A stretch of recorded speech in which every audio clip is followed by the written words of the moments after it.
All right, so we're gonna go through 5 different things today that are often overlooked on why you may be weight loss resistant, why your body may not be in a position to burn through that extra fat, maybe lose that extra 5 or 10 pounds, lose the extra 30 or 40 pounds, whatever the situation for you.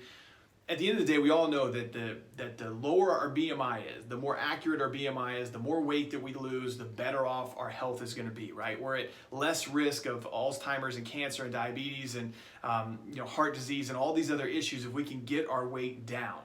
The more overweight we are, the more problems that we're going to be exposed to. The statistics show us that 7 out of 10 people are already overweight right now. 1 out of 5 deaths is related to an obesity-related disease.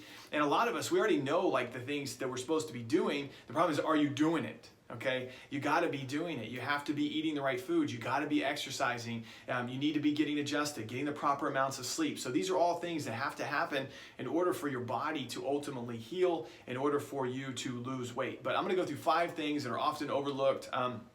They're not like, this isn't necessarily new stuff, but the first thing is stress. So the more stressed out you are, the more your cortisol is going to go high, the more your inflammation is going to go high, and the less likely you are to lose weight. Okay, so that is an issue right there, is that we have to manage the stress. I'm not going to do a whole video on how to manage the stress because, frankly, I don't necessarily know that I know the answer to that because it's different for everybody. You have to be able to manage your stress though, and that's going to help you burn through fat. That's going to help you become less weight loss resistance. The second thing is a sedentary lifestyle. So many of us are sitting all the time. Vanderbilt University, they did a study. They found that the average American sits 7.7 hours a day. That's 55% of their day they spend sitting. Okay, the American Cancer Society did another study, and they said that if anybody sits more than 6 hours a day, their increased risk of death goes up from about 48 to 95%. Okay, so your mortality rate goes up the more that you sit. They call it the 4th leading cause of death in the United States is this sitting. It sounds pretty crazy to say that, but there's multiple factorial problems to this because if I'm sitting, I'm not burning through calories, right? I'm not losing weight. I'm not being active. My body is very sedentary. I'm in a position to gain weight. I'm stressing my nervous system out because what I do, I sit at a computer desk like this, right? So I sit like this. I stretch my neck out. What sits right here is your thyroid gland. And then you stretch your spinal cord out. And now it affects the way that your brain and your thyroid can communicate. And then your mood, your weight, your sleep, all these hormonal patterns, they start to get all messed up, okay? So sedentary lifestyle, not a good option, right? So use a standing workstation, get around, move around. You have to move. If you are forced to sit all day, make sure that you are spending, an hour, 2 hours a day exercising, walking, doing something. The third thing, toxins. So if I'm exposed to toxins, that could be in my mattress, that could be in candles, lotions, deodorants, whatever it is, are those toxins going to make it, are they going to make it harder for me to lose weight? And the answer is yes. Okay, that stinks to hear. It's not all about food and exercise. It's also about the amount of toxicity that you're exposing yourself to. That's also going to play a role in how easy it is for you to lose weight. So if I have a ton of toxins in my body and I don't have enough fat cells, my body's going to create more fat cells to store those toxins. So one of the hidden things that you need to do is make sure that you're detoxifying, make sure that you're limiting your exposure to toxic stuff. Whether, if you're inside all the time, the inside air is 10 times more toxic than the outside air.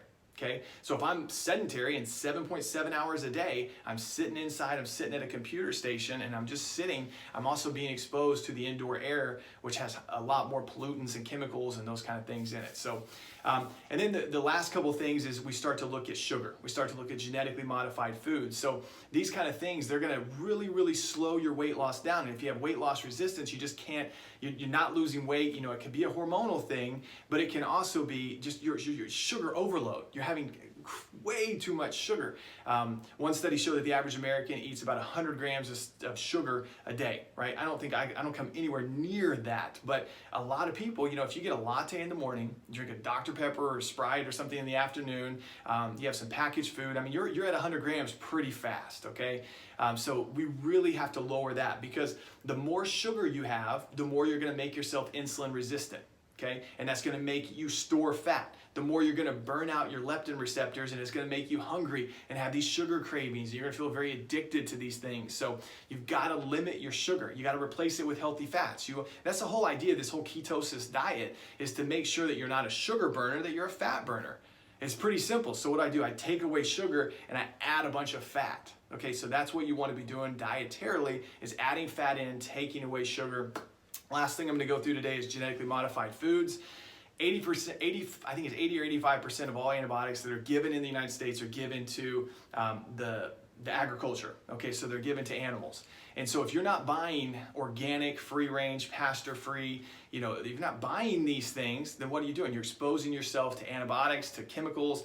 If you're getting genetically modified grapes or whatever, cantaloupes and different things that are at the grocery store, you're now being exposed to pesticides and insecticides. And so those things go back to that toxic category, the toxins, and they're gonna make it harder for your body to lose weight.